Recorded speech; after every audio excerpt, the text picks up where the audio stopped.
하나님의 말씀 함께 보시겠습니다.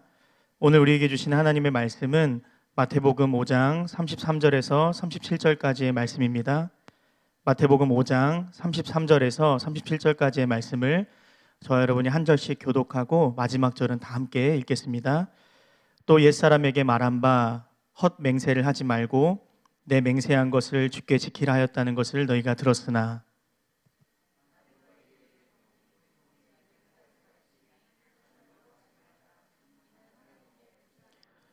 땅으로도 하지 말라 이는 하나님의 발등상이미요 예루살렘으로도 하지 말라 이는 큰 임금의 성이미요.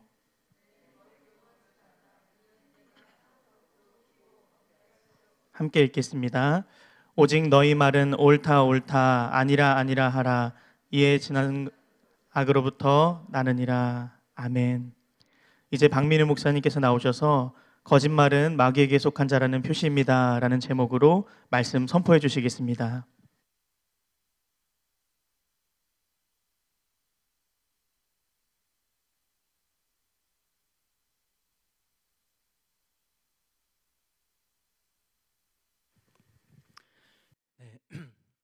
반갑습니다. 네, 반가우시죠? 네, 네, 늘 저만 반가운가 해서요. 네, 주일 열린 예배에 나오신 모든 분들, 또 함께 하시는 모든 분들, 예수님의 이름으로 환영하고 축복합니다.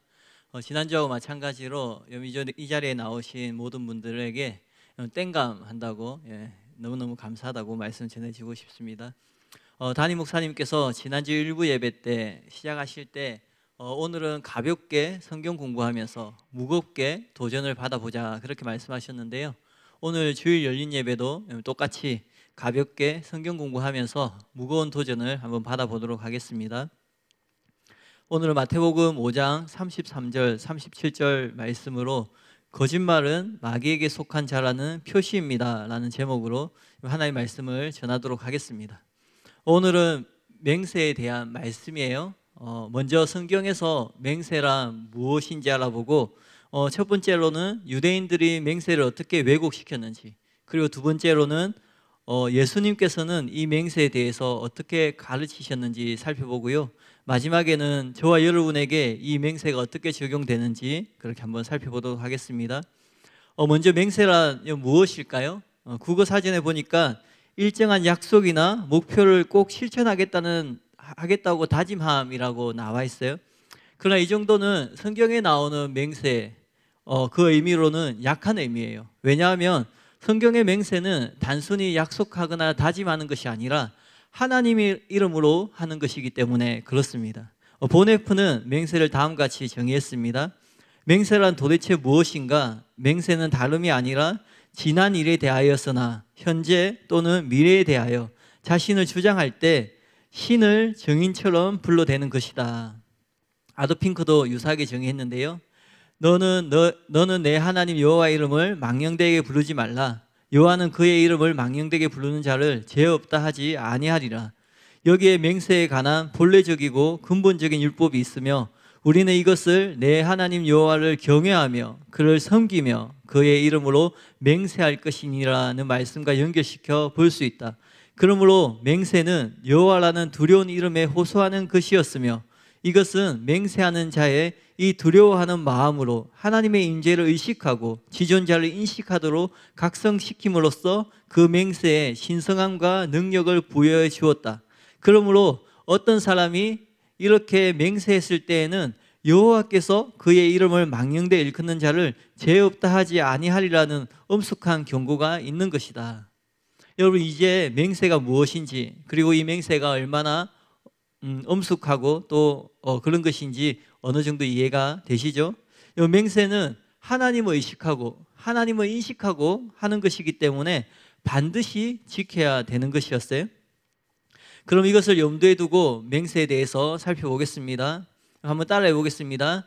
첫째, 맹세에 대한 유대교의 왜곡.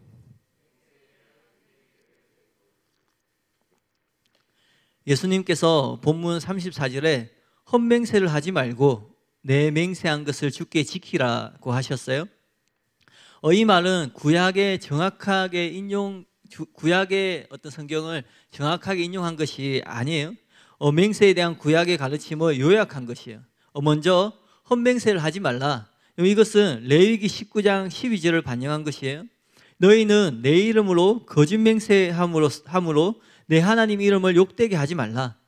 맹세는 하나님의 이름으로 하는 것이기 때문에 거짓 맹세를 하면은 하나님의 이름을 욕되게 하는 것이라는 거예요.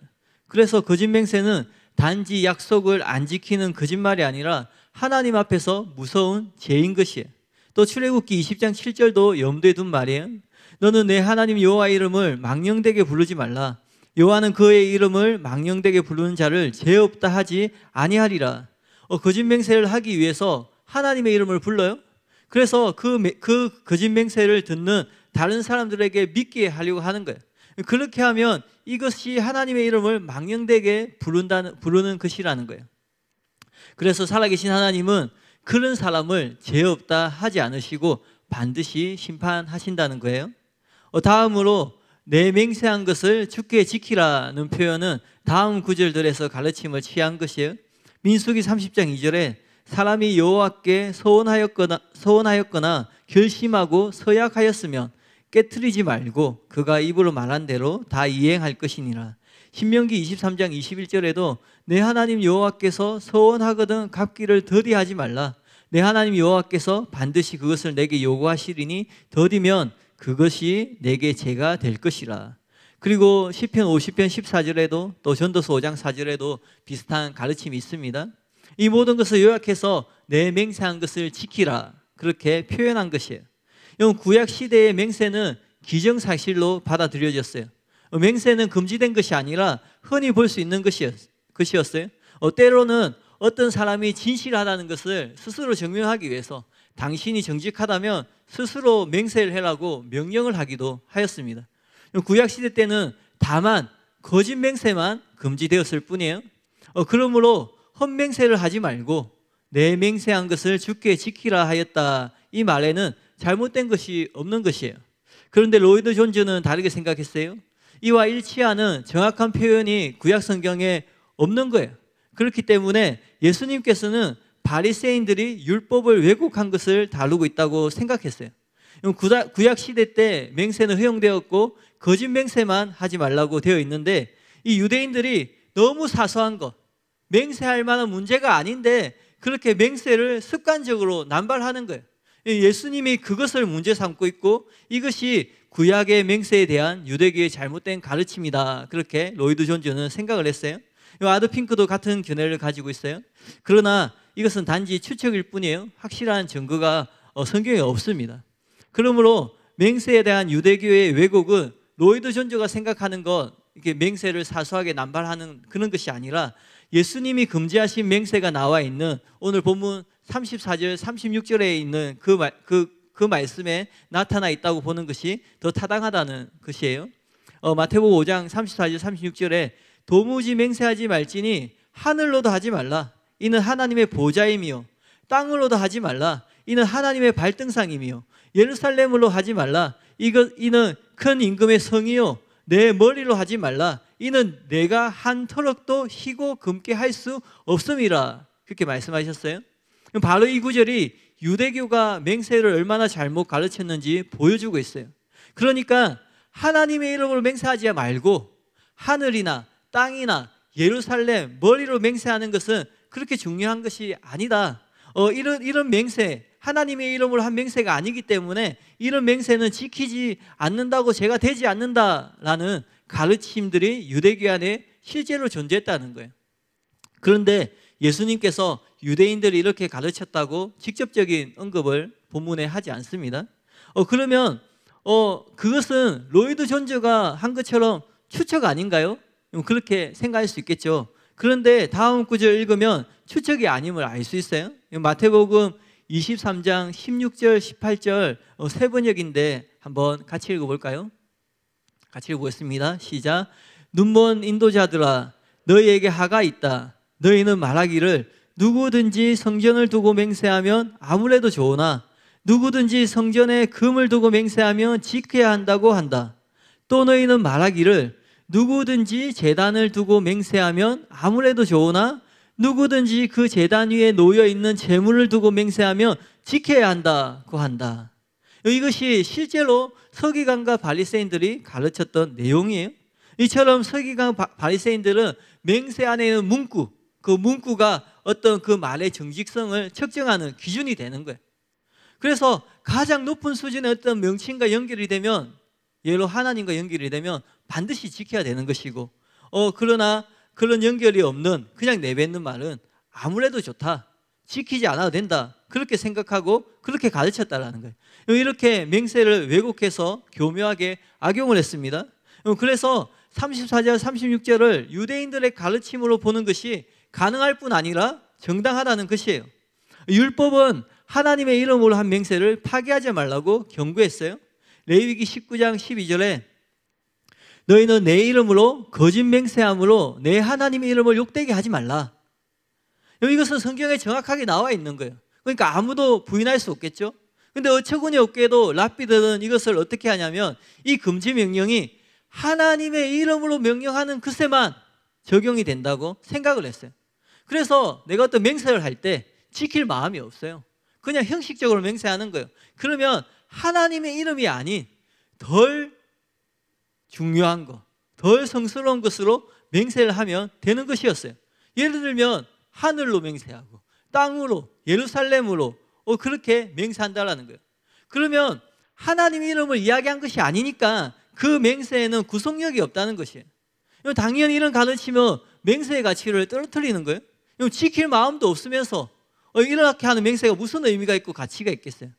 사람들이 얘기할 때 하나님의 이름을 의도적으로 빼고 맹세를 해요. 그럼 듣고 있는 사람이 이 사람은 이 말을 지킬 마음이 없겠구나, 그냥 형식적으로 하는 거구나, 그렇게 생각하지 않겠어요? 그러니까 맹세를 하면서도 빠져나갈 구멍을 만들어 놓는 맹세를 한 것이죠. 그래서 예수님이 뭐라고 하시냐면 차라리 맹세를 하지 말라, 그렇게 말씀하시는 거예요. 하나님께서 내 이름으로 거짓 맹세함으로 이렇게 말씀하셨어요. 이렇게 얘기한 것은 하나님의 이름으로 맹세를 해도 된다는 것을 허용하신 거잖아요.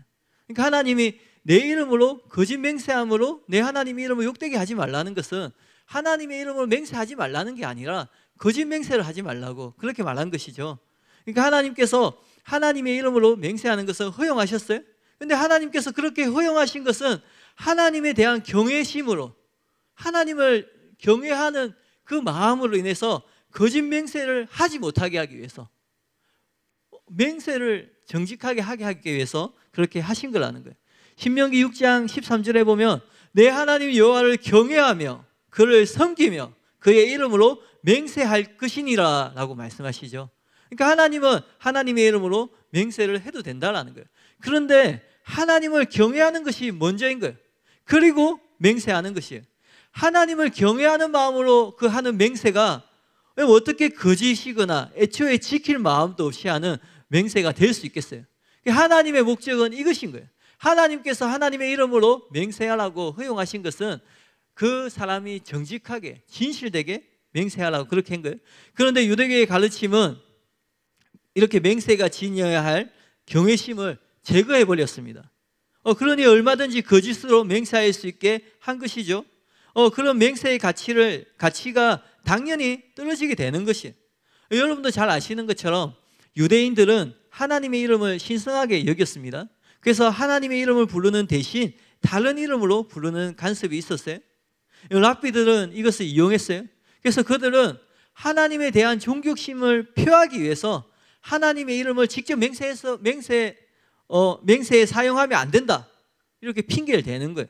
그래서 하나님의 이름에 들어가지 않은 다른 맹세 문구를 만드는 거예요. 앞에 예수님이 말씀하신 것처럼 하늘로 맹세하고 땅으로 맹세하고 그렇게 하는 거예요. 실제로 유명한 유대교 랍비 필로는 이렇게 말했어요. 하나님 곧 만물의 창조주께로 곧장 달려가서 그를 두고 맹세하는 것은 죄이며 무익한 일이다. 그러므로 부모나 하늘이나 별들을 두고 맹세하는 것이 타당하다. 이 얼마나 비성경적인 가르침이에요. 방금 읽었던 신명기에 분명히 하나님께서 하나님을 경외함으로 하나님의 이름을 맹세하라고 그렇게 말씀하셨잖아요. 근데 필로의 이런 가르침이 바로 유대교의 가르침이었다라는 거예요. 어처구니 없게도 그들은 이런 맹세가 구속력이 없다고 생각하는 거예요. 하나님의 이름을 거론하지 않았기 때문에. 그래서 알렉 모티어는 탄식하면서 이렇게 썼습니다.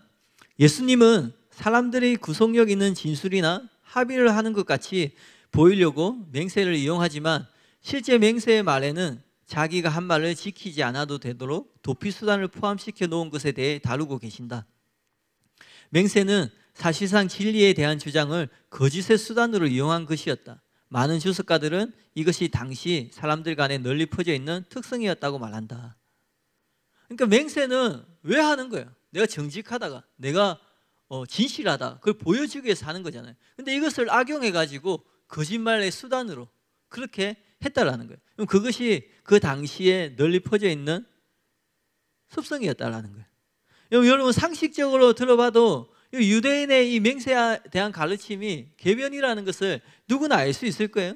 그래서 예수님이 이것을 박살내기 위해서 하나님을 언급한 문구나 하나님을 언급하지 않은 문구 사이에 아무 차이가 없다고 역설하세요. 하나님의 이름을 언급해야만 하나님께 맹세한 것이 아니라 다른 이름으로 맹세해도 하나님께 맹세한 것이라는 말씀이에요. 왜냐하면 사람이 아무리 애를 쓸지라도 하나님에 대하여 말하지 않을 수 없다라는 거예요. 이것은 온 세상이 하나님의 것이고 세상 어떤 것도 하나님을 제거할 수 없기 때문이에요. 만약 사람이 하늘로 맹세하면 그것은 하나님의 보좌이고, 만약 땅으로 맹세하면 그것은 하나님의 발등상이고, 만약 예루살렘으로 맹세하면 그것은 위대한 왕이신 하나님의 성이 된다는 것이에요. 하나님의 이름을 맹세하지 않을지라도 하나님을 믿는 유대인들에게 그 유대인들이 의미가 있는 것들, 유대인들 사이에 의미가 있는 게 있겠죠. 이 종교를 가지고 있는 유대인들에게 의미가 있는 그런 것으로 맹세를 하면은 그것은 하나님과 분리될 수 없다는 것이라는 거예요. 유대인들이 우상을 두고 맹세하겠어요? 유대인들이 뭐 죄를 두고 맹세를 하겠어요? 자기들이 가치가 있다고 생각하는 거, 그것을 두고 맹세하면은 하나님을 비껴가면서 맹세할 수 없다라는 거죠. 그래서 결국 하나님과 연관되는 것이기 때문에 하나님의 이름으로 맹세한 것과 똑같은 것이 된다라는 거예요. 이렇게 하나님의 이름을 뺀 맹세의 문구로 맹세의 책임을 회피할 수 없다는 것을 분명하게 말씀하셨어요. 그러므로 맹세에 대한 유대교의 가르침은 잘못된 것이고 또 매우 가증한 것이에요. 34장 36절에서 예수님께서 유대교의 문구들에 대해서 쭉 얘기했어요. 하늘, 땅, 예루살렘 이렇게 얘기했잖아요. 근데 마지막 문구가 있어요. 뭐냐면 내 머리로 하지 말라. 이는 내가 한 트럭도 희고 금게 할 수 없습니다. 이렇게 말하세요. 이게 무슨 뜻인지 궁금하지 않으신가요? 저는 이게 궁금했는데요. 앞에 세 개는 분명하게 나타나 있어요. 하늘은 하나님 보좌고, 땅은 하나님의 발등상이고, 예루살렘은 하나님의 성이니까 딱 들으면은 그것으로 맹세해도 하나님을 비껴갈 수 없구나. 하나님의 이름을 말하지 않으려고 교묘하게 하늘을 두고 맹세를 하는데, 근데 하나님을 비껴갈 수 없는 거예요. 유대인들의 가르침이 잘못된 거죠. 근데 마지막에 머리가 나오는 거예요. 그리고는 머리카락 하늘도 희고 금게 할 수 없다, 그렇게 말하는 거예요. 이게 무슨 뜻일까요? 실제로 이것은 그 앞에 세 가지 맹세 문구보다 훨씬 이해하기 어려운 거예요. 이 마지막 문구 한번 같이 읽어볼까요? 마태복음 5장 36절인데요. 같이 한번 읽어보겠습니다. 시작. 내 머리로 하지 말라. 이는 내가 한 트럭도 희고 금게 할 수 없음이라. 앞에 세 개는 예수님의 부원 설명을 들으면은 하나님의 보좌, 하나님의 발등상, 그 이야기를 들으면 바로 이해가 가죠. 쉽게 납득할 수 있어요. 근데 갑자기 머리가 나오는 거예요. 이거 뭐지? 그런데 머리로 맹세하면 안 되는 이유가 뭐냐면, 머리가 하나님의 무엇이기 때문에 그렇게 말하는 게 아니라 뭐라고 얘기하냐면, 이는 네가 머리카락 하늘도 희게 할 수 없고 금게 할 수 없기 때문이다, 그렇게 말씀하시는 거예요. 이 말씀을 딱 들으면은 왜 머리로 맹세하면 안 되지? 의미가 안 잡히는 거예요. 과연 이 말씀이 무슨 의미일까요? 담임 목사님께서 억수로 실험하시고 또 연구하셔서 깨닫게 되신 그 이유를 두 가지로 정리해서 제가 설명해 드리겠습니다. 먼저 유대인들은 하나님의 이름으로 맹세하면 이를 반드시 지켜야 한다고 생각했어요. 그러나 하늘, 땅, 예루살렘 등으로 맹세하면 하나님의 이름으로 맹세한 것이 아니기 때문에 지키지 않아도 된다, 그렇게 잘못된 생각을 가지고 있었어요. 근데 예수님이 오셔가지고 그게 아니다, 하늘도 땅도 예루살렘도 다 하나님과 관련 있는 것이다. 그래서 그런 것으로 너희가 맹세해도 하나님의 이름으로 맹세한 것하고 똑같다. 그렇게 말씀하셨어요. 그래서 그런 문구를 맹세했는데 빠져나갈 수 없는 거예요. 근데 지금 우리가 방금 읽었던 문구는 바로 그 뒤에 나오는 거예요. 그 예수님의 말씀 바로 이어서 나오는 거예요. 이게 중요한 거예요. 그래서 우리가 36절 말씀을 어떻게 해석해야 되는지 기준을 잡을 수 있습니다. 그 기준이 뭐냐면 앞에 세 가지예요. 앞에 세 가지 어떻게 해석했죠? 하나님과 연관지어서 해석했잖아요. 그럼 그렇게 해석한다라는 거예요. 사람의 머리를 해석할 때도 그냥 머리, 우리가 생각하는 머리 그렇게 해석하면 해석이 안 되는 거예요. 그럼 사람의 머리도 하나님과 관계가 있다는 힌트를 가지고 해석을 하는 거예요. 그리고 그 다음에 그 힌트를 가지고 해석을 하면서 우리가 알아야 되는 것이 있는데 뭐냐면 머리로 맹세하는 것은 자기의 목숨으로 맹세하는 것과 같다라는 거예요. 헤르만 니델보스가 그것을 잘 지적했는데요. 어떤 사람이 자기의 머리로 맹세할 경우 그는 만일 그가 진리를 말하지 않는다면 자기의 머리, 즉 목숨을 주겠노라 선언하는 것이다. 그런데 우리는 머리 하면은 목숨 생각하지 않고 어떻게 생각해요? 지혜, 지식, 생각 그런 거 생각하잖아요. 그러니까 해석이 안 되는 거예요. 그런데 그 다음에 갑자기 머리털이 나오는 거예요. 우리 만약에 지식, 지혜 생각했으면 뭐 뇌라든지 신경이라든지 그런 게 나와야 되는데 머리털이 나오니까 더 혼란스러운 거예요. 그런데 여기서 머리는 목숨을 뜻한다라는 거예요. 그래서 머리털에 대한 언급이 나오는 게 자연스럽다라는 거예요. 그러면 목숨이랑 머리털은 또 무슨 상관이 있는가? 우리는 머리는 목숨과 상관이 있다고 생각할 수 있잖아요. 사람이 머리가 이렇게 되면은 뭐라고 말할 수 없는데 그렇게 되면은 죽잖아요. 근데 머리털 민다고 우리의 생명이 줄어드나요? 그렇지 않잖아요. 그러면 머리털하고 목숨은 무슨 상관이 있지? 그렇게 생각할 수 있어요? 그런데 목숨하고 머리털이 밀접한 관계가 있다는 거예요. 예수님이 머리털을 언급한 그것이 머리를 목숨으로 해석하는 것이 정당하다는 하나의 증거가 된다는 거예요. 우리 하나님의 이름이 아닌 우리의 머리, 목숨을 두고 맹세를 해도 책임을 피할 수 없어요. 왜냐하면 인명은 제천이기 때문에 그렇습니다. 네, 제가 이걸 읽는데 춘천이 생각나더라고요. 제가 춘천에서 좀 살다가 왔는데 아무도 안 웃으시네요. 네, 죄송합니다. 네.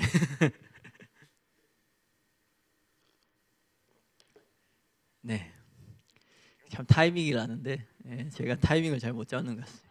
네. 어쨌든 하늘은 하나님의 보좌요, 땅은 그분의 발등상이고 예루살렘은 위대한 왕이신 그분의 성인 것처럼 생명의 주인은 하나님이세요. 이거 믿으시나요? 생명을 주시는 분도 하나님이시고 생명을 유지하시는 분도 하나님이시고 또 생명을 취하여 가시는 분도 하나님이세요. 저와 여러분의 생명은 하나님께 섞여 있음을 믿으시길 바랍니다. 사무엘상 2장 6절에 보면 여호와는 죽이기도 하시고 살리기도 하시며 라고 고백을 해요. 저와 여러분이 누구를 죽이면 어떻게 돼요? 살인입니다. 그죠? 그런데 하나님은 날마다 지금 이 순간에도 생명을 취하고 계신다라는 거예요. 왜냐하면 모든 생명이 하나님께로부터 왔고 모든 생명의 소유권이 하나님께 있기 때문에 그 생명을 살리는 것이 하나님의 권한이라면 그 생명을 취하는 것, 죽이는 것도 하나님의 권한이라는 거예요. 이거 믿으시나요? 또 욥기 12장 10절에 보면 모든 생물의 생명과 모든 사람의 육신의 목숨이 다 그의 손에 있느니라 라고 말씀하세요. 사람의 생명뿐만 아니라 모든 생명이 하나님 손에 있어요. 예수님께서 참새 한 마리가 땅에 떨어지는 것도 전부 하나님께서 허용하지 않으시면 떨어지지 않는다고 말씀하시는 거예요. 그러니까 우연히 누가 살아있는 게 아니라는 거예요. 누가 우연히 죽는 것도 아니라는 거예요. 저와 여러분이 지금 이렇게 살아서 예배를 드리고 있는 것도 하나님의 선물임을 믿으셔야 돼요. 매일매일 우리의 삶이 하나님의 선물이에요. 왜 이것이 선물이냐면 이 삶이 기회이기 때문에 그렇습니다. 무슨 기회인가요? 회개할 수 있는 기회인 거예요. 죽고 나면 100년이 지나고 1000년이 지나고 10,000년이 지나고 영원한 시간이 지나도 회개할 기회가 없습니다. 지옥에 빠지면은 다시는 나을 수가 없어요. 지옥에 빠진 자기의 운명을 바꿀 수 있는 기회가 없어요.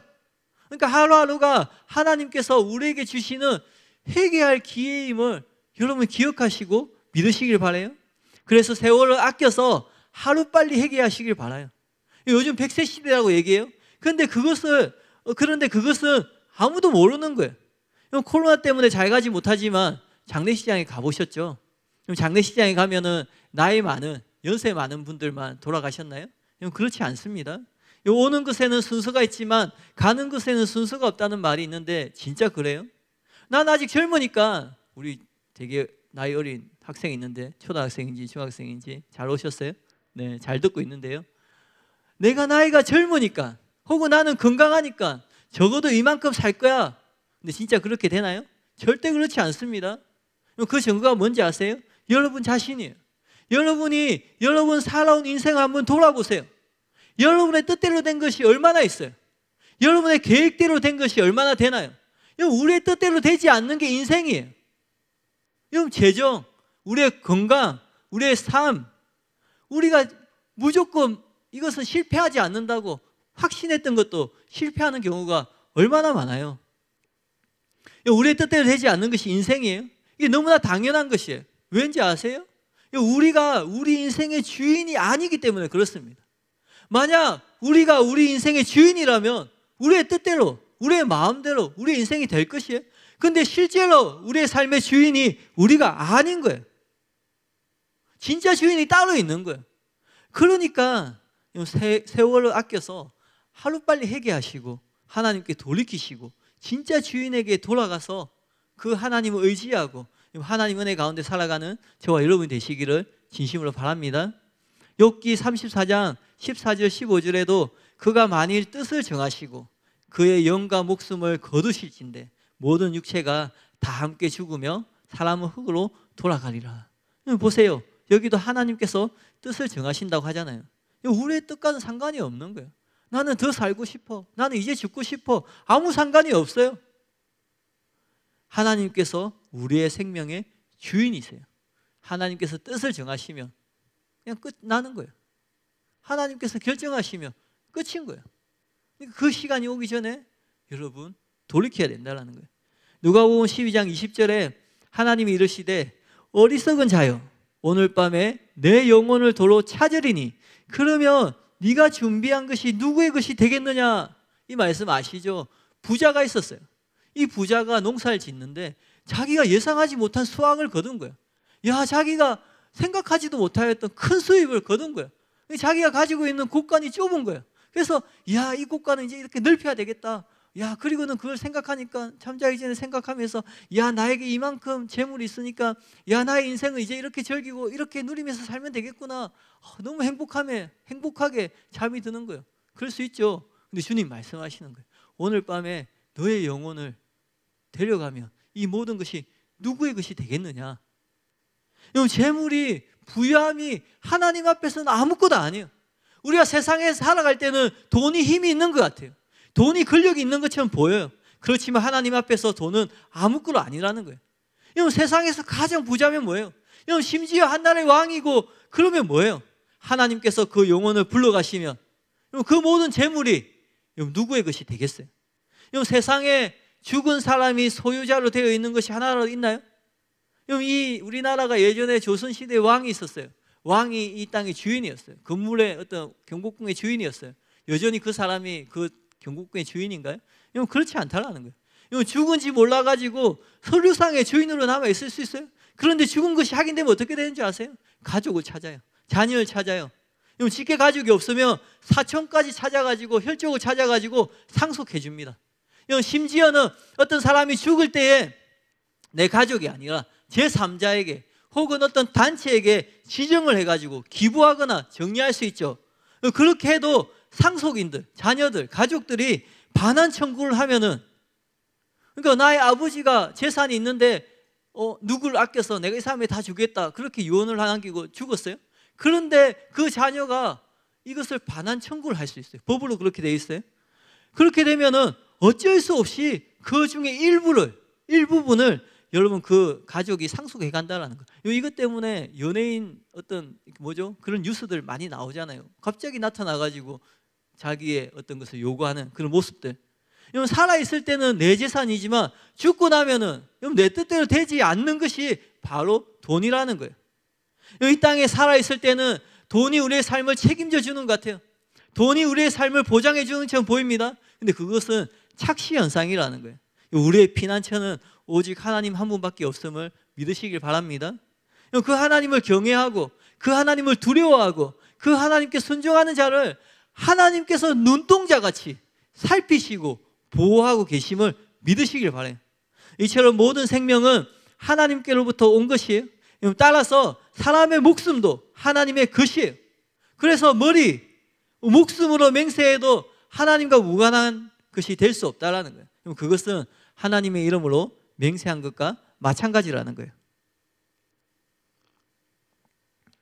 한편 우리가 가장 궁금하게 여겼던 내가 한 트럭도 휘고 검게 할 수 없음이라, 이 구절은 어떻게 우리가 알 수 있을까요? 이것도 바로 이것과 관계되어서 앞에 말씀드린 것처럼 그 생명이 하나님께 있다는 것을 그것과 연관되어서 설명할 수 있어요. 사람은 자기 머리털을 하나도 희게 할 수 없어요. 우리가 백발이 될 때까지 장수하고 싶지만 자기 마음대로 그렇게 살 수 없어요. 근데 우리의 머리털이 그냥 가만히 있다고 하얗게 되나요? 그럼 시간이 지나야 돼요. 세월이 지나야지 하얗게 되는 것이에요. 또 반대로 사람은 자기의 머리털을 하나도 검게 할 수도 없어요. 여러분 새치 있죠? 저도 새치가 있는데 젊은 나이에 새치가 많이 났는데 저희 아이들이 점점 많아진다고 막 뽑으려고 하는데, 이 하얀 머리를 여러분 기도한다고 아니면 가끔 해충나는 그 기적이 일어나긴 하는데, 여러분 의지를 가지고 내가 원한다고 내가 그렇게 한다고 머리가 검게 되나요? 그렇게 안 된다라는 거예요. 바꾸어 말하면 내가 젊어지길 원하고 우리가 다시 이전의 상태로 돌아가길 원하고 오래 살기를 원해요. 근데 누구도 원한다고 그렇게 할 수 없다라는 거예요. 왜냐하면 죽고 사는 것은 오직 하나님께 달려있기 때문에 그렇습니다. 또 머리털 하나를 말하는 것은 생사를 주관하시는 하나님을 거슬러 가지고 단 1초도 더 살 수 없는 것이 인간이라는 거예요. 그러니까 하나님이 땡! 끝! 여기까지 하면 끝인 거예요.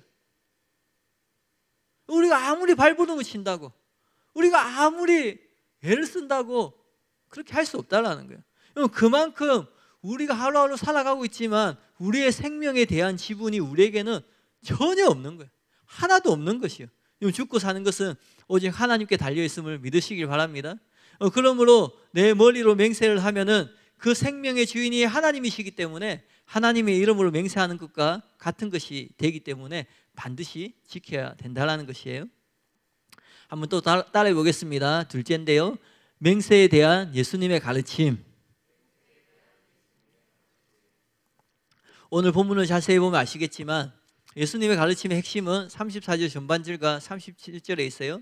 성경을 보면요, 도무지 맹세하지 말지니, 그리고 37절에 오직 너의 말은 옳다 아니라 하라. 이에서 지나는 것은 악으로부터 나느니라 라고 말씀하셨어요. 이 둘을 붙여놓으니까 의미가 명확해집니다. 한마디로 예수님은 맹세를 하지 말라는 거예요. 옳은 것은 옳다고 하고 아닌 것은 아니라고 말하는 거예요. 그런데 구약의 맹세를 허용했잖아요. 하나님의 이름으로 맹세해도 된다고 허용했잖아요. 근데 왜 예수님은 구약에서 이 맹세를 허용했는데 예수님은 금하고 계실까요? 왜냐하면 예수님의 제자들은 맹세가 필요 없을 만큼 정직한 사람이 돼야 되기 때문에 그렇다라는 거예요. 예수님께서 율법을 완전케 하셨어요. 또 성령을 보내주시기 때문에 예수님의 제자들은 구약의 이스라엘 백성들과는 달라야 된다는 거예요.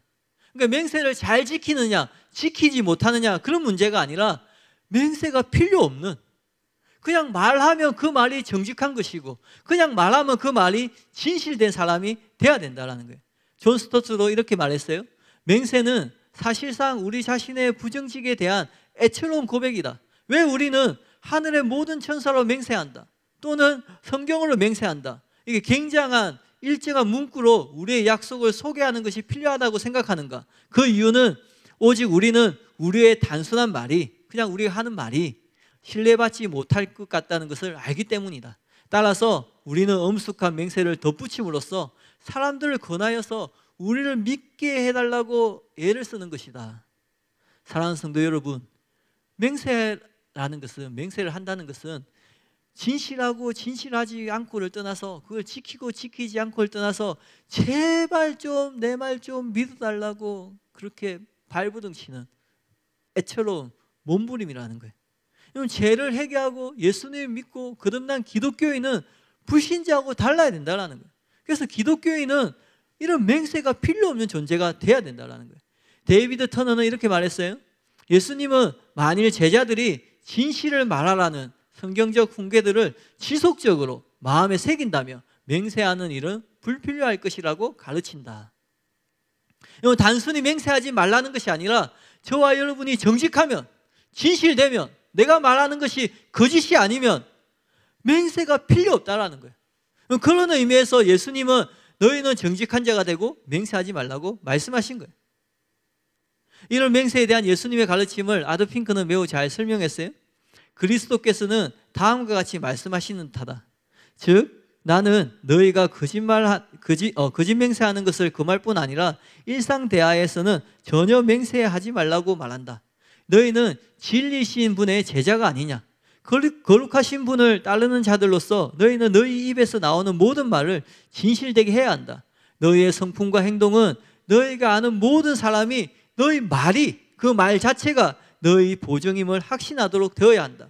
만일 너희 말이 약속과 실행에 있어서 옳다가 된다면 너희는 너희의 진실성에 대한 증거로 하나님께 호소할 필요가 없게 될 것이다. 그러나 슬프게도 대다수의 신앙을 고백하는 그리스도인들이 그 세운 표준은 이것보다 훨씬 낮아서 그들 중에 많은 사람들은 흔히 신앙을 고백하지 않는 사람들보다 훨씬 더 무가치한 말을 한다.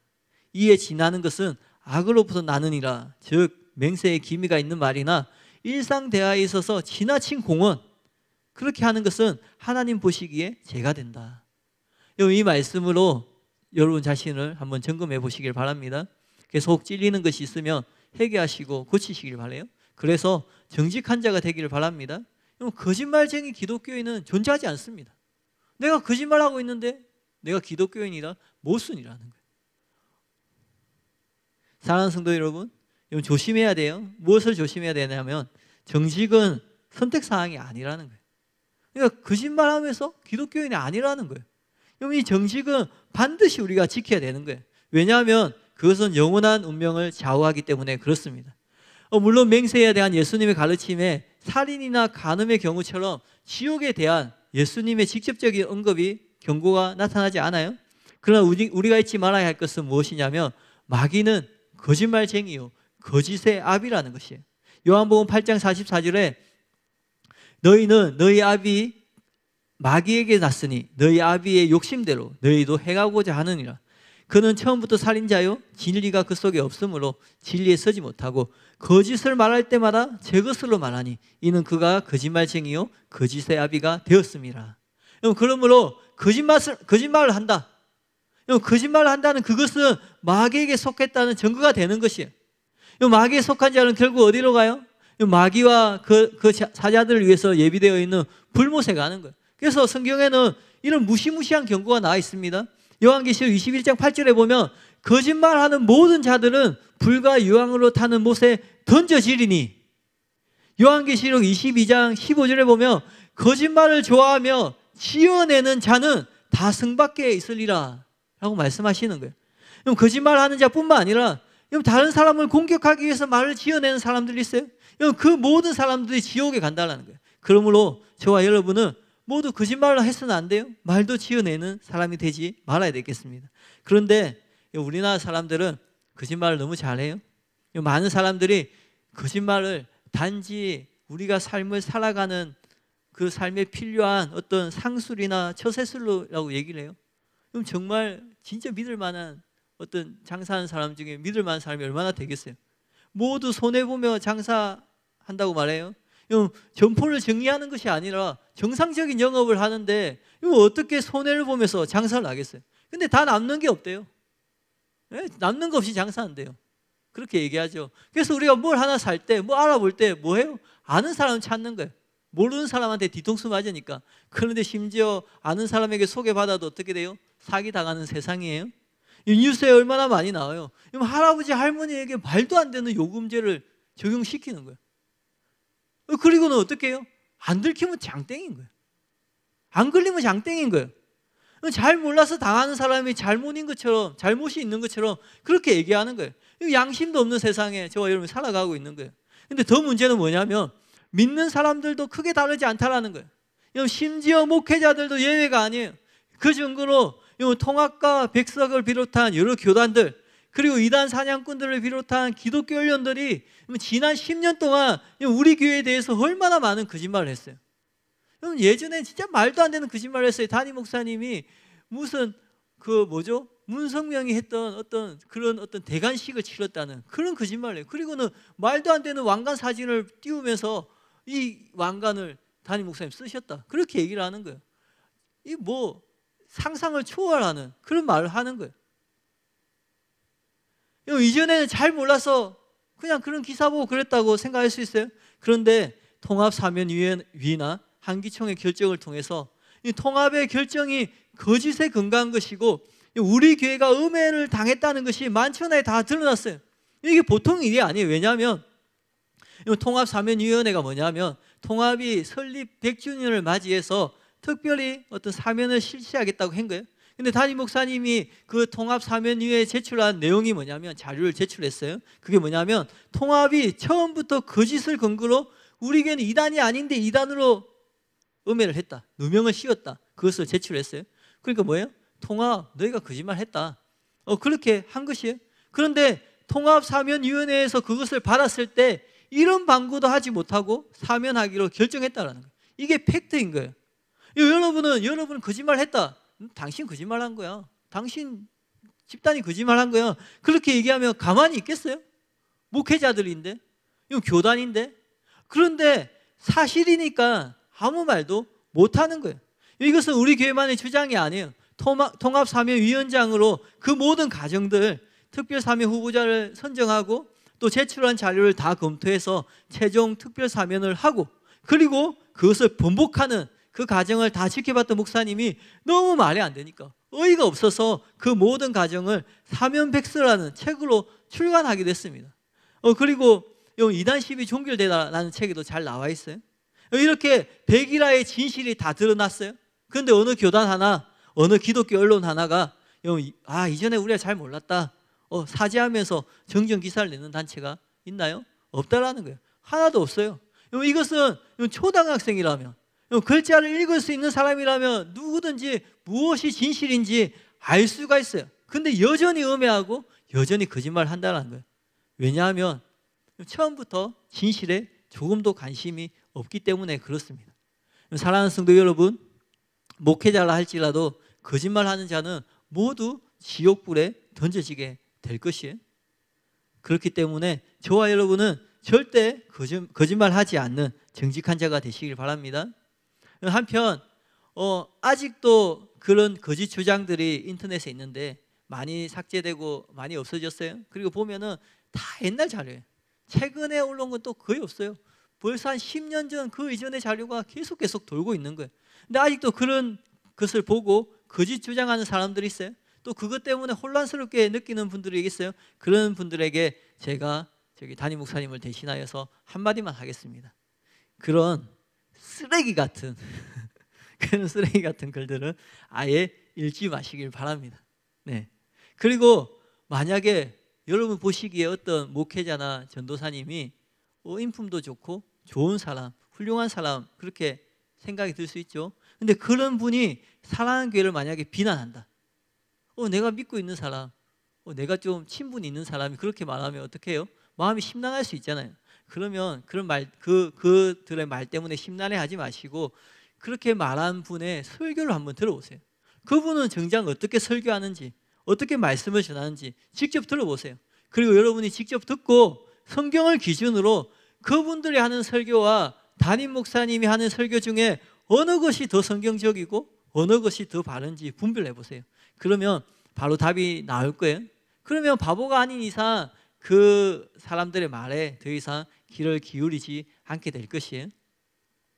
다시 본론으로 돌아와서 사랑하는 성도 여러분, 절대 거짓말 하지 마시길 바랍니다. 정직한 자가 되고 어떤 형태의 거짓도 멀리 하시길 바라요. 이 말은 거짓말은 물론이고 과장도 하지 말라라는 거예요. 조지 스토몬트는 위글스워스 하나님과 함께 동행했던 사람이라는 책에서 이렇게 썼어요.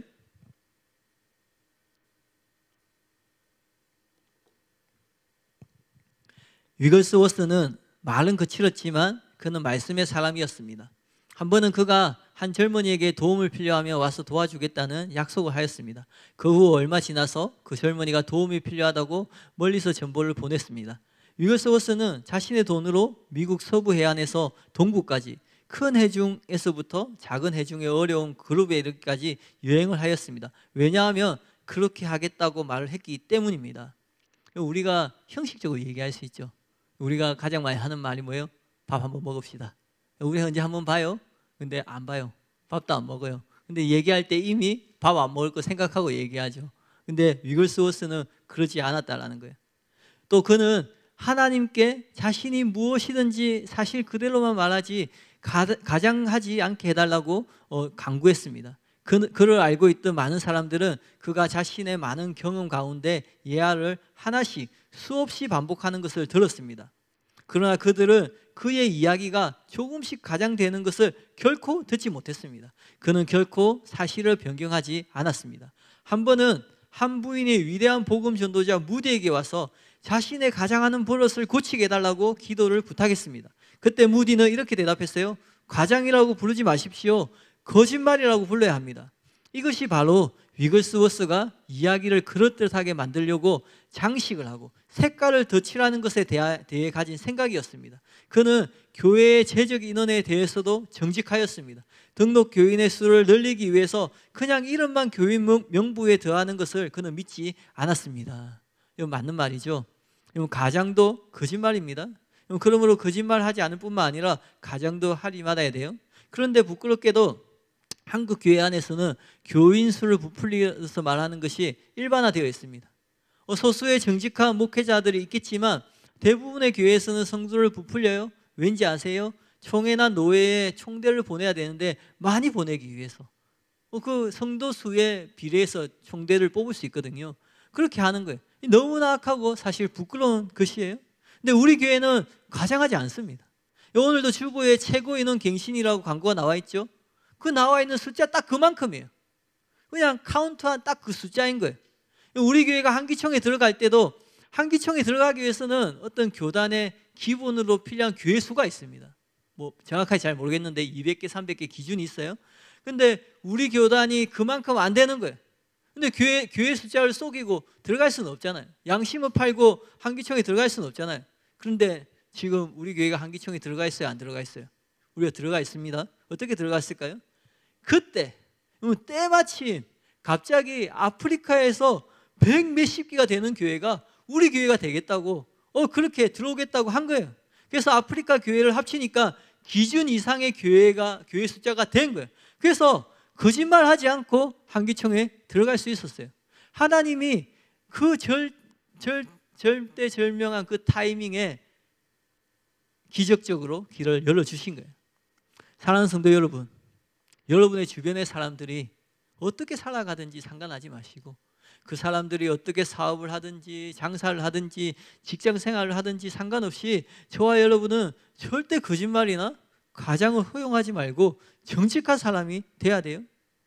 진실한 맹세를 잘 지키는 사람이 아니라 나는 약속을 잘 지켜, 나는 그런 사람이 아니라 그냥 맹세가 필요 없는, 약속이 필요 없는, 보증이 필요 없는 그냥 말 그게 진실이고 말 그게 사실인 정직한 사람이 돼야 된다는 거예요. 하나님께서 구약의 하나님 백성들의 구약의 하나님의 이름으로 맹세를 하라고 한 것은 이스라엘 백성들이 최소한 하나님에 대한 경외심으로 인해서 거짓말하지 않도록, 거짓 맹세하지 않도록 제한하기 위해서 그렇게 했어요. 그런데 이스라엘 백성들은 하나님을 경외하지 않았어요. 구약이나 신약이나 하나님을 믿는데 하나님에 대한 경외심이 없고 하나님을 의식하지 않고 하나님을 두려워하지 않으면 그 사람은 가짜입니다. 경외하다는 이 단어는 구약에 300번 이상이나 등장하는 중요한 단어예요.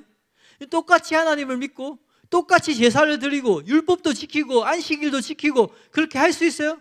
그런데 하나님을 경외하는 마음을 가지고 있는 사람만 진짜이고 하나님을 경외하는 마음이 없는 사람은 가짜라는 거예요. 신약 시대도 마찬가지예요. 그 모습은 똑같습니다. 종교적 행위는 똑같이 할 수 있어요. 주일 예배에 나올 수 있어요. 헌금도 할 수 있고 봉사도 할 수 있고 헌신도 할 수 있고 종교적인 모습을 할 수 있어요. 그러나 그 마음에 하나님을 의식하느냐 의식하지 않느냐, 하나님을 경외하느냐 경외하지 않느냐, 그것으로 진짜와 가짜가 구분된다라는 거예요. 하나님을 의식하고 하나님을 경외하고 하나님을 두려워하는 그 마음에서 회개도 나오는 것이고 그 마음에서 순종도 나오고 거룩도 나오는 것임을 믿으시길 바랍니다. 아무리 열심히 신앙생활을 한다 할지라도 그 안에 하나님을 경외하는 마음이 없으면 가짜입니다. 여러분 어떠세요? 여러분은 하나님 말씀 앞에 두렵고 떨림으로 서 계시나요? 진짜 그 마음으로 하나님을 경외하고 하나님을 두려워하시나요? 하나님을 경외하지 않는데, 하나님을 두려워하지 않는데 우리가 왜 하나님 말씀을 지키겠어요? 무슨 이유로 하나님 말씀에 순종하겠어요? 그럴 수 없다라는 거예요. 또한 저와 여러분의 생명의 주인이 하나님이심을 기억하시길 바랍니다. 만일 온 천하를 얻고도 제 목숨을 잃으면 무슨 소용이 있어요? 지금 저와 여러분의 의지와 상관없이, 여러분의 의지와 상관없이 여러분의 심장이 뛰고 있잖아요. 여러분의 의지와 상관없이 여러분의 폐가 호흡하고 있잖아요. 여러분이 자다가 내 심장이 안 뛰어가지고 깜짝 놀라서 일어나는 분 계시나요? 여러분 자다가 내 폐가 호흡을 안 해가지고 깜짝 놀라서 아니 폐 왜 이렇게 호흡을 안 해? 호흡해야 되겠다. 그런 분 계세요? 그런 분이 아무도 없어요. 우리의 의지와 상관없이 우리의 심장이 뛰고 우리의 폐가 호흡한다는 게 무슨 말이에요? 우리의 의지와 상관없이 우리의 생명이 연장되고 있는 거예요. 왜 그래요? 하나님이 그렇게 하신다는 거예요. 하나님이 지키고 계신다는 거예요. 그렇기 때문에 하나님께서 시간을 허락해 주실 때 회개하고 돌이키는 저와 여러분 되시길 바랍니다. 오늘 설교 제목이 무엇이었어요? 거짓말은 마귀에 속한 자라는 표시라는 거예요. 거짓말을 가볍게 여기면 안 됩니다. 누가 거짓말을 한다, 일상 가운데 심각하게 생각해야 돼요. 여러분의 자녀가 거짓말을 한다, 가볍게 생각하면 안 됩니다. 여러분의 배우자, 여러분의 가족, 여러분의 직장 동료, 누군가가 거짓말한다, 그거는 심각한 것이에요. 하물며 목회자가, 교육자가 거짓말한다, 그거는 보통 심각한 것이 아니라는 거예요. 거짓말은 마귀에게 속했다는 표시라는 것을 기억하셔야 돼요. 그런데 여기에도 균형을 잡아야 돼요. 지난주에 이혼 얘기할 때도 균형을 말씀드렸죠. 아브라함도 거짓말을 했어요. 근데 그건 어쩌다가 한 것이에요. 생명의 위협을 느껴가지고 어쩌다가 거짓말을 한 거예요. 아브라함이 그 삶 가운데 거짓말을 계속한 게 아니었어요. 이렇게 어쩌다가 한번 거짓말할 수 있죠. 근데 거짓말 했다고 당장 너는 마귀에게 속한 거야. 자녀가 거짓말 어쩌다가 궁지에 몰려서 거짓말할 수 있잖아요. 너의 정체가 드러난 거야. 너 예수님 잘 믿는다고 생각했지 그게 아니야. 그렇게 하면 안 된다라는 거예요. 무슨 말인지 이해가시죠? 그런데 거짓말을 주기적으로 한다면, 거짓말을 습관처럼 한다면, 위기에 몰릴 때마다 거짓말을 한다면, 궁지에 몰릴 때마다 거짓말을 한다면 그것은 굉장히 심각하다는 거예요. 그것은 마귀에게 속했다는 표시라는 거예요. 사랑하는 성도 여러분, 말을 지어내지도 말고 거짓말도 하지 말고 가장하지도 마시기 바랍니다. 그 모든 것이 거짓말인 거예요. 마지막으로 하나만 얘기하고 기도할 텐데요. 이런 사람이 있어요. 어떤 사람이 있냐면 어떤 이야기에 1부터 10까지 있는데 부분만 이야기를 해요. 물론 다 얘기할 필요는 없죠. 그런데 악의적으로 편집해서 얘기하는 사람이 있어요. 1부터 10까지 다 얘기를 해야지 이해가 될 수 있는데 1부터 5까지 얘기하고 6, 7 빼먹고 8, 90 얘기하는 거예요. 왜 그렇게 해요? 의도를 가지고 그렇게 얘기를 하는 거예요. 악의적인 마음으로. 우리 교회 이단 시비가 그렇게 한 거예요. 앞뒤 자르고 그 부분만 그렇게 하는 거예요. 왜 그렇게 설명했는지, 왜 그런 말을 하는지 취지나 저자의 의도는 무시하는 거예요. 자기가 원하는 결과를 만들기 위해서. 그러니까 답정료라고 하죠. 답을 정해져 놓은 너. 답을 정해놓고 해나가는 거예요. 그렇게 하기 위해서 책을 읽는데 은혜를 받는 게 아니라 뭐예요? 야, 이 문장, 이야 이거 딱 오해하기 쉽네, 가져오는 거예요. 그러면서 뭐라고 얘기하는지 아세요? 내가 없는 말 했냐? 그렇게 말한 거 아니냐, 그렇게 얘기하죠. 여러분, 그것은 없는 말을 한 거예요. 여러분, 교회가 정치하는 곳이 아니잖아요. 예수님 믿는 사람이 그렇게 하면 안 되잖아요. 여러분, 그것은 잘못된 것이에요. 그리고 어떤 분은 이런 말을 해요. 나는 그냥 말만 전했을 뿐이야. 아니, 나는 저 사람이 말해서 그냥 그대로 전했을 뿐이야. 잘못된 것이에요. 여러분, 기독교인은 말 자체가, 여러분 말 자체가 진실이 되고 거짓이 없는, 그게 사실이 돼야 되는 거예요. 나중에 가서 내가 이렇게 말했는데 무엇인가 설명을 해야 된다. 그것은 예수님 말한 것에 의하면 악에 진한 것이라는 거예요. 그러니까 내가 이렇게 얘기했으면 그 말을 들은 사람이 아, 그것이구나 바로 이해를 해야지, 내가 구차하게 설명을 해야 되고 이해시켜야 되고, 그렇게 되면은 안 된다라는 거예요. 그래서 주변에서 여러분이 말할 때 아, 그 사람 말한 것은 맞는 거야, 그 사람 말한 것은 틀림없어. 담임 목사님 화를 내지 않는데, 성을 내지 않는데 화가 날 때가 있다고 했어요. 언제냐면 담임 목사님 얘기를 했는데 믿어주지 않을 때. 담임 목사님이 A는 A고 B는 B다 얘기했으면 그냥 그것을 사실을 믿고 받아들여야 되는데, 성도들이나 누군가가 에이, 목사님 몰라서 그래요. 아니, 뭘 몰라요. 목사님보다 더 잘하는 사람이 어디에 있다고. 그렇게 얘기를 하는 거예요.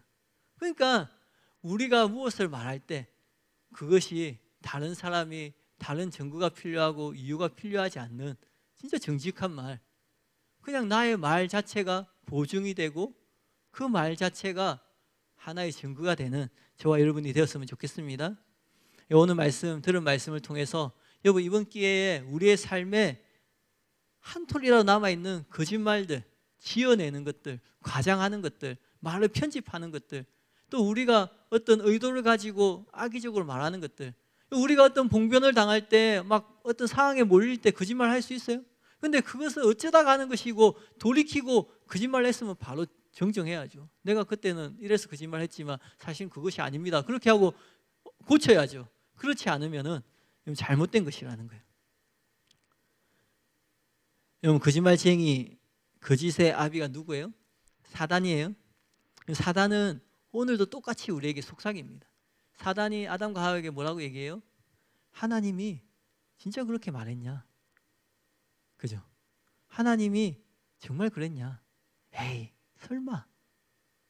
에이, 아무리 하나님 말해도 설마 그럴까? 네가 어떤 사람인데? 그럼 지금도 우리에게 그렇게 속삭여요?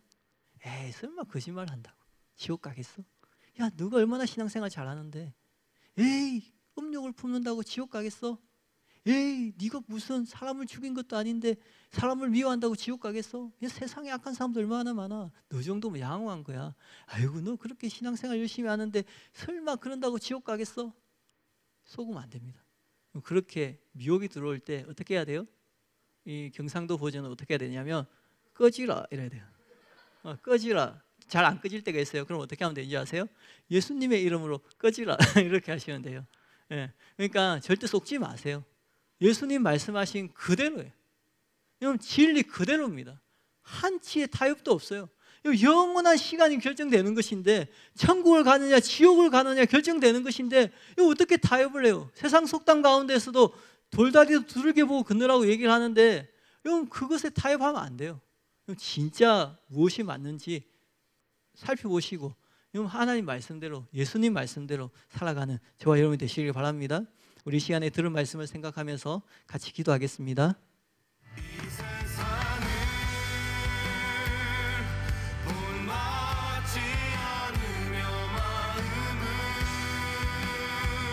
하나님, 이 시간에 나의 삶을 돌아봅니다.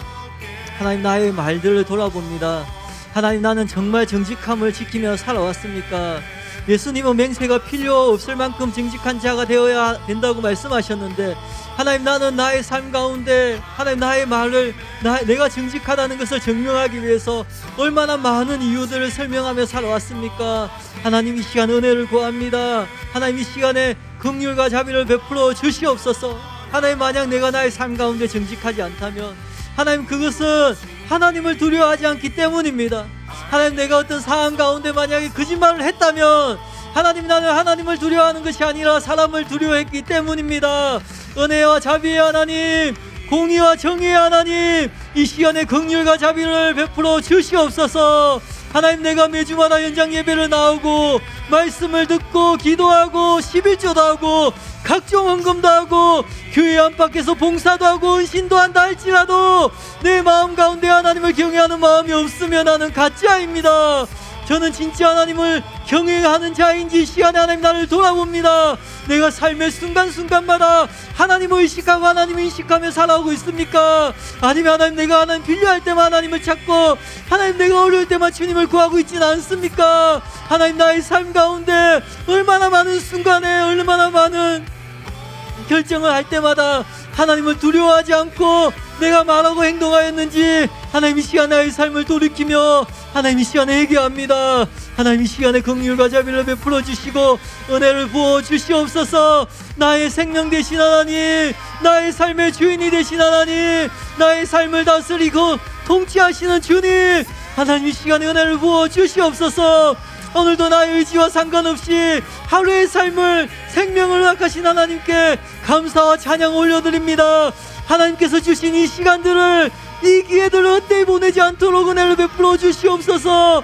세월을 아껴서 회개하고 돌이킬 수 있도록 하나님의 뜻 가운데, 하나님의 통치 가운데 나의 삶이 속히 들어갈 수 있도록 은혜를 베풀어 주시옵소서. 하나님이 나의 삶 가운데 거짓은 아주 사소한 것일지라도 허용하지 않을 수 있도록 하나님 이 시간에 은혜를 부어 주시옵소서. 하나님 이 시간에 믿음을 부어 주시고 하나님 그 앞에 담대하게 말할 수 있도록 용기를 부어 주시옵소서. 나의 삶 가운데 거짓말한 것이 있다면 철저하게 회개하고 돌이킬 수 있는 은혜를 부어 주시옵소서. 악의적인 마음으로 말을 지어내거나 가장한 것이 있다면 하신 하나님 이 시간에 회개하고 돌이킵니다. 주님 은혜를 부어 주시옵소서. 예수님은 예면 예라고 하고 아니면 아니라고 그렇게 말씀하셨는데 하나님, 나는 상황에 맞게 이렇게 말하기도 하고 저렇게 말하기도 하고 하나님, 그렇게 하나님 내가 말하였던 것을 이 시간에 회개합니다. 하나님, 그냥 나의 말 자체가 하나님 내가 말하는 그 말 자체가 진실이 될 수 있도록, 사실이 될 수 있도록 하나님 은혜를 베풀어 주시옵소서. 하나님 이 시간에 정직한 영을 부어주시고 정결한 마음을 회복하여 주시옵소서. 하나님, 나의 삶 가운데 하나님 말씀만 하는 것이 아니라 지식만 쌓이는 것이 아니라 하나님 말씀대로 살 수 있도록, 진짜 그리스도인이 될 수 있도록, 진짜 세상의 빛과 소금이 될 수 있도록 하나님 은혜를 베풀어 주시옵소서. 성령님 이 시간에 충만하게 임하여 주시옵소서. 하나님 함께하여 주시옵소서. 이 시간에 빛을 비춰 주시옵소서. 나의 심령 가운데 주의 말씀의 빛으로 비춰 주시옵소서. 내가 나를 볼 때 거짓말쟁이가 맞는지 아닌지는 중요하지 않습니다. 사람들이 나를 평가하는 나는 중요하지 않습니다. 하나님이 보시는 내가 거짓말쟁이인지, 하나님이 보시는 내가 과장하는 자인지, 정직하지 않은 자인지, 하나님의 말씀의 빛으로 빛을 보인 내가 거짓말하는 자인지 정직한 자인지, 하나님, 나는 이 시간에 그것을 알기를 원합니다. 주의 말씀의 빛으로 나를 보여주시옵소서. 주의 진리의 빛으로 나를 비춰주시옵소서. 하나님이 인정하시는 정직한 자가 되게 하소서. 하나님이 보실 때 깨끗한 자가 되게 하소서. 마음에 숨은 동기가 없는 깨끗한 자가 되게 하소서. 정직한 자가 되게 하소서. 주님, 왜 내가 정직한 자가 되기를 원하십니까? 왜 우리가 하나님 앞에 정직한 자가 되기를 원하십니까? 여호와는 의로우사 의로운 일을 좋아하시나니 정직한 자는 하나님을 볼 것이라. 정직한 자는 하나님을 만날 것이라. 주님, 내가 정직한 자가 되기를 원합니다. 내 안에 숨은 거짓들이 드러나고 회개하게 되기를 원합니다. 내 안에 아직도 어떤 상황이 닥쳤을 때, 곤란한 상황이 닥쳤을 때 계산하고 망설이는 나의 거짓된 모습들이, 내 마음에 숨은 거짓들이 이 시간 깨끗하게 청산되기를 원합니다. 하나님이 인정하는 정직, 하나님이 인정하는 깨끗한 마음을 가진 자가 되기를 원합니다. 하나님, 내 안에 주님을 경외하는 마음들이 회복되어지게 하소서. 주님을 두려워하는 마음들이 회복되게 하소서. 은밀한 중에 보신 하나님을 두려워하게 하소서. 사람들 앞에 서는 자가 아니라 은밀한 중에 보신 하나님을 두려워하는 자가 되게 하소서. 내 말뿐만이 아니라 내 행동뿐만이 아니라 나의 생각과 마음에 심은 동기까지도 감찰하시는 하나님 앞에 내가 서기를 원합니다. 사람들 앞에 신앙생활하지 않게 하소서. 하나님 앞에 신앙생활하게 하소서. 하나님 앞에 말하고 행동하게 하소서. 하나님 앞에 의를 행하고 거룩한 자가 되게 하시고 하나님 앞에 완전한 자가 되게 하여 주시옵소서. 주님, 우리에게 주님의 마음을 쏟아 부으소서. 주님의 거룩을 향한 열정을 쏟아 부으소서. 주님이 얼마나 정직을 사랑하시는 분인지 하나님의 그 열정을, 하나님의 그 정직에 대한 열망을 쏟아 부으소서. 하나님, 정직한 자가 되기 위해서 하나님 애쓰고 끝까지 싸우는 정직을 사랑하는 마음, 진실을 사랑하는 마음, 진리를 사랑하는 마음, 하나님을 닮고자 하는, 정직하신 그 하나님을 닮고자 하는 정직에 대한 열망을, 하나님 사모하는 마음을 이 시간 우리에게 쏟아부어 주시옵소서.